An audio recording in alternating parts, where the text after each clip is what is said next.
Hi sir, Hi. good morning. I have one question. Diabetics ಅಲ್ಲಿ white rice ಬೆಟರಾ ಇಲ್ಲ unpolished rice ಬೆಟರಾ? ಡಯಾಬಿಟಿಸಲ್ಲಿ sugar ಬೇಗ peak ಆಗಬಾರ್ದು.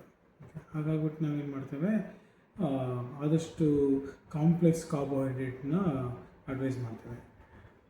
But ಏನಾಗುತ್ತೆ ಅಂದರೆ ಡಯಾಬಿಟಿಸಲ್ಲಿ ಇತ್ತೀಚಿನ ದಿನಗಳಲ್ಲಿ ನಾವು ಹೇಳೋದಾದರೆ ವೈಟ್ ರೈಸನ್ನ ತುಂಬ ಜನ ತಿನ್ನಲಿಕ್ಕೆ ಶುರು ಮಾಡಿದ್ದಾರೆ. ಮೊದಲೆಲ್ಲ ವೈಟ್ ರೈಸ್ ಇರ್ತಿರ್ಲಿಲ್ಲ.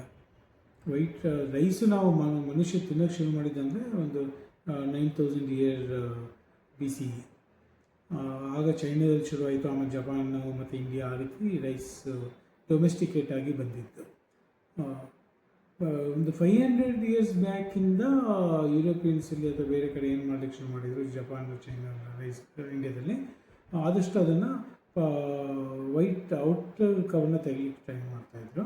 ಸೊ ಇದು ರೀಸೆಂಟ್ ಫಿನೋಮಿನ್ ಇರೋಲ್ಲ. ಬಟ್ ಎಸ್ಪೆಷಲಿ ಇವಾಗ ಏನಾಯ್ತು ಅಂದರೆ ಇಂಡಸ್ಟ್ರಿ ಬಂದ ತಕ್ಷಣ ಏನು ಮಾಡಿದರು, ಈಗ ಪಾಲಿಷ್ ಮಾಡೋದು ಮೆಷಿನ್ಸ್ ಎಲ್ಲ ಬಂದಾಗ ಆದಷ್ಟು ವೈಟ್ ಮಾಡಲಿಕ್ಕೆ ಶುರು ಮಾಡಿದರು. ಯಾಕಂದರೆ ನೀವು ಭತ್ತ ತೆಗೆದ್ರೆ ಅದು ವೈಟ್ ಇರಲ್ಲ, ರೆಡ್ ಕಲರ್ ಇರುತ್ತೆ, ಕವರಿಂಗ್ ಇರುತ್ತೆ. ಸೊ ಇಂಡಸ್ಟ್ರಿ ಬಂದಾಗ, ಮಿಲ್ಲೆಲ್ಲ ಬಂದಾಗ ಎಕ್ಸ್ಟೆನ್ಸಿವ್ ಆಗಿ ಅದನ್ನ ಔಟರ್ ಲೇಯರ್ನ ತೆಗಿಲಿಕ್ಕೆ ಶುರು ಮಾಡಿದರು, ವೈಟ್ ಬಂತು. ಈಗ ಆ ಟೈಮಲ್ಲಿ ಏನನ್ನೋದು ಇತ್ತಂತೆ ಸೊಸೈಟಿಯಲ್ಲಿ, ವೈಟ್ ಇದ್ದಷ್ಟು ಅದು ಶ್ರೀಮಂತರ ಫುಡ್ಡು ಅಂತ ಒಂದು ಕಾನ್ಸೆಪ್ಟ್ ಇತ್ತು. ಎಲೈಟ್ಸ್ ತಿನ್ನಂಥದ್ದು ಅಂದ್ಬಿಟ್ಟು ಎಲ್ಲರೂ ಅದನ್ನು ಎಷ್ಟು ಪಾಲಿಶ್ ಆಗುತ್ತೆ ಅಷ್ಟು ವೈಟ್ ಮಾಡಲಿಕ್ಕೆ ಟ್ರೈ ಮಾಡ್ತಾಯಿದ್ರು. ಹಾಗಾಗಿ ಔಟರ್ ಸೈಡ್ ಏನಿರುತ್ತೆ ವಿಟಮಿನ್ಸ್, ಲೈಕ್ ಥೈಮಿನ್ ಅವೆಲ್ಲ ಇರುತ್ತೆ, ಫೈಬರ್ಸ್ ಎಲ್ಲ ಇರುತ್ತೆ ಔಟರ್ ಕವರಲ್ಲಿ ರೈಸ್ದು, ಅದೆಲ್ಲ ಡಿಕ್ರೀಸ್ ಆಗಲಿಕ್ಕೆ ಶುರು ಆಯಿತು.